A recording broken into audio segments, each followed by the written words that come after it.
بسم اللہ الرحمن الرحیم۔ جواب شکوہ بند نمبر 23۔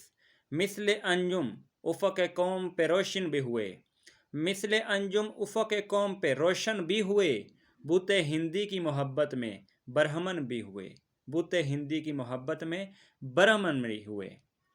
اللہ تعالیٰ کہتا ہے کہ تم میں سے کچھ لوگ موجودہ زمانے میں بھی قوم کے افق پر ستاروں کی مانند چمکے، اور کچھ لوگ ہندوستانی محبت میں گرفتار ہو کر برہمن بھی ہو گئے، یعنی اسلام کو خیر آباد کہہ گئے۔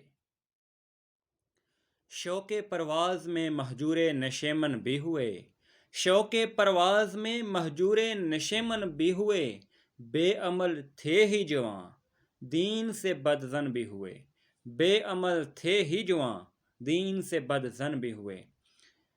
شوق پرواز کہتے ہیں اڑنے کا شوق، اور مہجور نشیمن یعنی اپنے گھونسلے سے جدا ہو جانا، اپنے وطن سے دور ہو جانا، مہجور بچھڑنے کو کہتے ہیں۔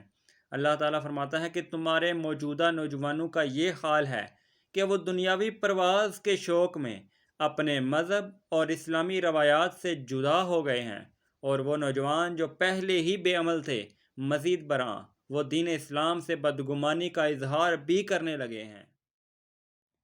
ان کو تہذیب نے ہر بند سے آزاد کیا، ان کو تہذیب نے ہر بند سے آزاد کیا، لا کے کعبے سے صنم خانے میں آباد کیا، لا کے کعبے سے صنم خانے میں آباد کیا۔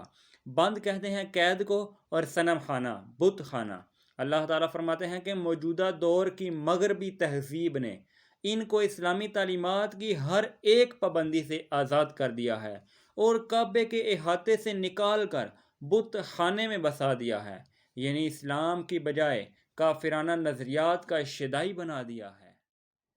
اس بند میں بھی اس بات پر زور دیا گیا ہے کہ آج کل کے مسلمان اگرچہ ترقی کے آسمان پر بھی روشن ہوئے، مگر بہت جلد وہ ہندی حسینوں کی محبت میں گرفتار ہو کر اسلامی روایات اور اسلامی اقدار کو چھوڑ بیٹھے ہیں۔ یہ امر افسوسناک ہے کہ وہ دنیاوی ترقی اور مادی مفاد کے لیے اپنے قومی اور تہذیبی مرکز سے بھی دور ہٹ گئے، جس کا نتیجہ یہ نکلا کہ بے عمل مسلمان خصوصاً نوجوان دین سے بدگمان ہو گئے ہیں۔ ان کی یہ اندھا دھند آزادی ان کو کعبے سے نکال کر بت خانے میں لے آئی۔